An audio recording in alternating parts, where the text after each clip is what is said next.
Hello and welcome back to another brand new review.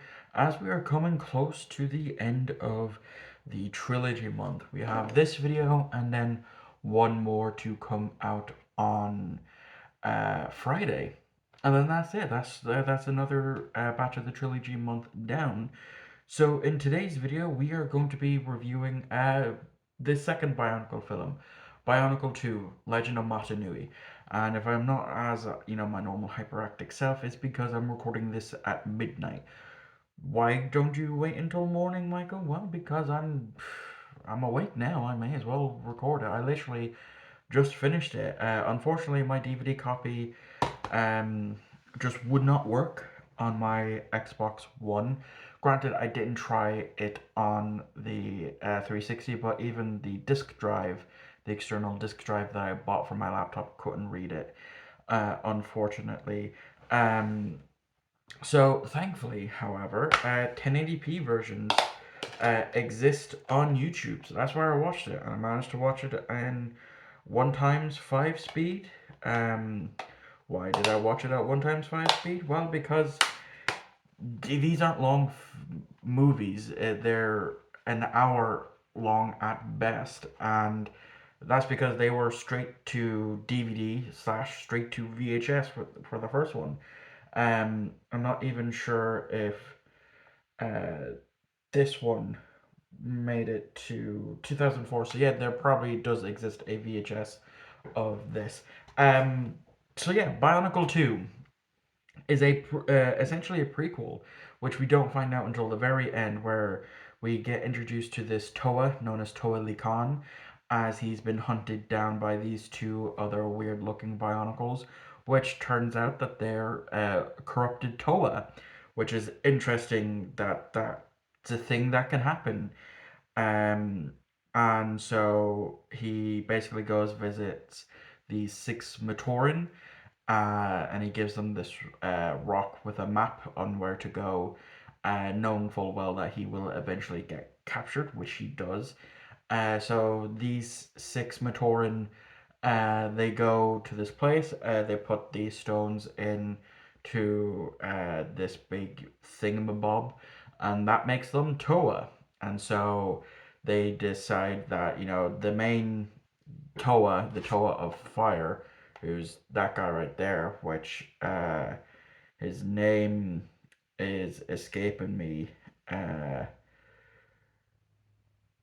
so I'm trying to read the back, see if it says. No, it doesn't. But yeah, he gets visions of stuff. So he has a vision that they had to go hunt down the six Kanoe discs because Taraga Duma um, wants the Mask of Time to be made, and only Toa can go after these Kanohi discs. So we get a literally a brief montage of them going to get these Kanohi discs, which I don't like because of just how quickly it goes through. And like I said, these aren't long. It's 72 minutes long.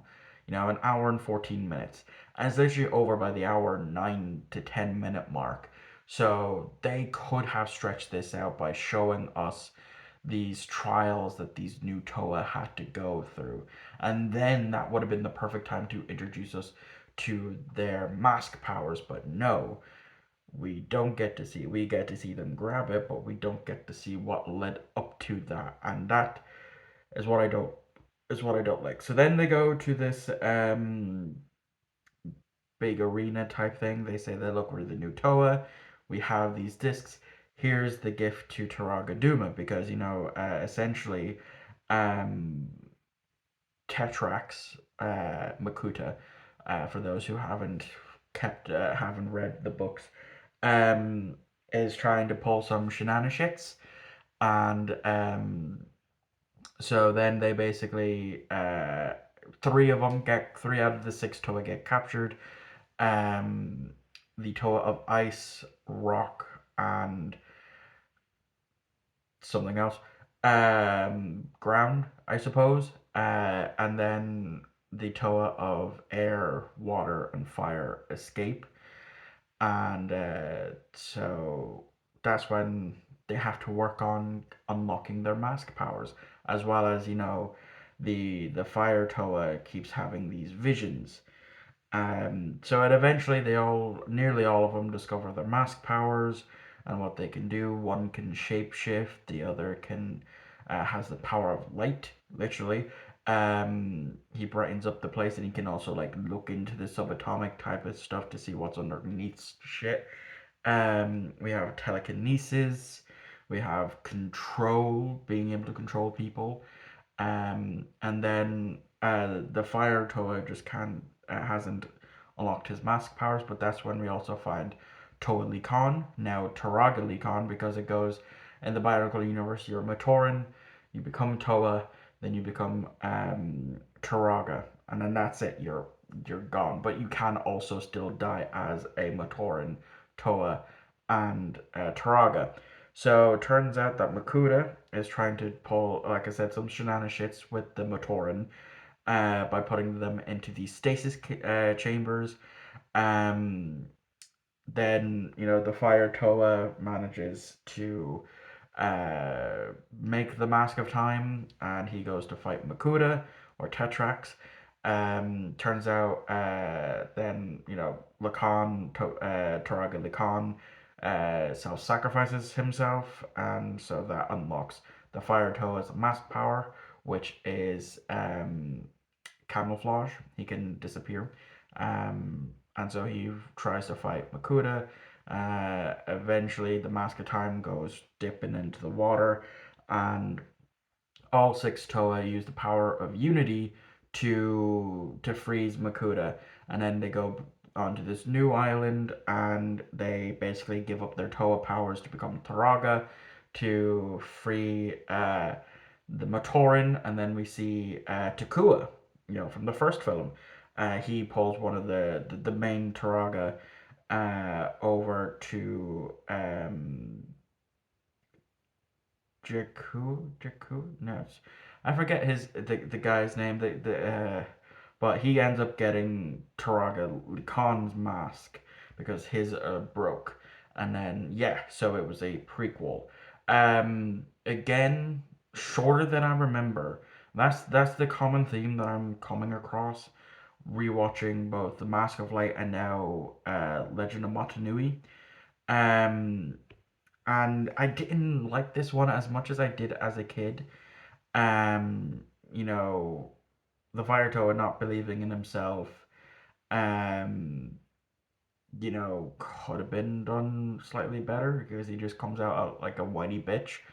Most of them just aren't like they just constantly argue, and I mean I guess that is the point of the film is them learning to be the Toa that they're meant to be, but we don't see that development whatsoever. It is literally just brushed under the rug because again, it's 72 minutes long. Like seriously, it should have been at least an hour and a half. And again, I know it's direct to VHS/DVD, but and it is CG, and back then CG was somewhat still expensive, and like now granted I didn't watch this version um with in 480p. I watched the a 1080p upscale that exists on YouTube, and it didn't look all that bad, to be quite honest. But yeah, it's has me not looking forward to Web of Shadows. But then again, I don't remember a whole lot from Web of Shadows. I believe I know I watched it. I can see it in my mind. Some scenes that I do remember. Um, but that's about it. That's about it. So yeah, that is going to wrap up this review. So thank you all for watching. I hope you enjoyed, and I will see you all on Friday for the final movie in the trilogy month. So yeah, I'll catch you all tomorrow for that one.